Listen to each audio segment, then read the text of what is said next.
She's a floating piece of France, projecting French military power around the world. For the past 15 years, the de Gaulle has been involved in nearly every major international conflict, from Afghanistan and Libya to the current war on Islamic State.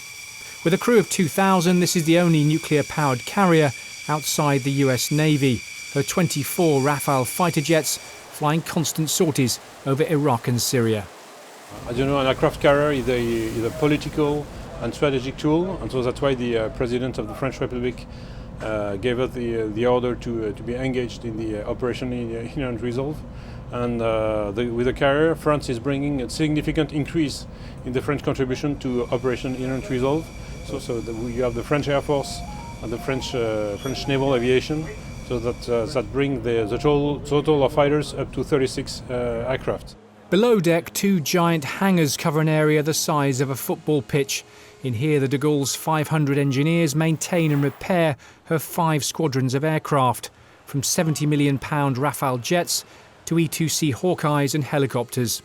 And in this specialist workshop, they can perform complete overhauls on the Rafale's M88 engines. During Arromanche 2, which was the last deployment, we work on 55 engines, and so we have been able to deal with 55 engines. If we had to replenish these 55 engines, it would be impossible to have a logistic for this. At the heart of the de Gaulle is her steam catapult, controlled from this room deep inside the carrier. Powered by the ship's nuclear reactor, it can send a Rafale from 0 to 160 miles an hour in 2 seconds. The jet's computer systems managing the takeoff, the pilot taking control only once the plane is airborne. When you're on the catapult, you set all your aircraft, mil power on the thrust, and then you wait for the launcher to send the shot. You depart from the deck, for 3 seconds you are on the rail, and you just wait for the aircraft to fly. Like all aircraft, these jets need to land and take off into wind. Steering the 42,000-ton de Gaulle onto the best course for flying is the ship's navigation officer. When, like today, the wind is weak, we have to increase the speed of the carrier just to make sure that the wind on the deck is between 25 or 30 knots. And it's the same for recovering the aircraft. We need to create wind on the deck, and if there is some wind, that's okay. We don't have anything to do, just to find the proper course. But if the wind is weak, we have to increase speed and to go to our maximal speed just to help the aircraft to land safely. Below deck, the ship has everything the crew need to stay at sea for months on end. There's a fully equipped hospital and dental surgery. Here, as well as exercises like this, they can perform minor and emergency surgery, even carry out CT scans. Meals are a vital part of daily life here. In the ship's 3 kitchens, they prepare 6 tons of food every day.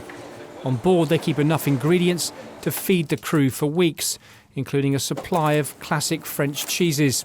The de Gaulle also has its own patisserie, where they create daily desserts, and of course a bakery, where they produce 1,400 baguettes a day. This is a 24-hour ship with bombing missions going on day and night. The armourers loading the Rafales with a mixture of laser and GPS-guided bombs. Before each wave of takeoffs and landings, rescue helicopters from the ship's Pedro squadron also get airborne, circling the carrier ready should something go wrong. The Pedro's primary objective is to make sure the pilots are safe during takeoff and landing in case they're forced to eject near the carrier. For this, we have an Alouette helicopter which operates during the day and 2 Dauphin Fox like these which fly at night because of their ability to hover over water during rescues. The tempo of operations is relentless, the mission's long, and for the pilots, complex and arduous. So these Rafale jets are now returning from their mission. Exactly where they've been and what they've done is still classified, but it's very possible they've been over Iraq, supporting Iraqi and Kurdish troops as they fight their way into Mosul.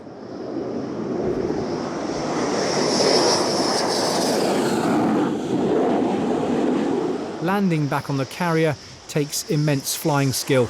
The pilots have to hit an area no bigger than a tennis court, then hook one of these 3 arrestor cables.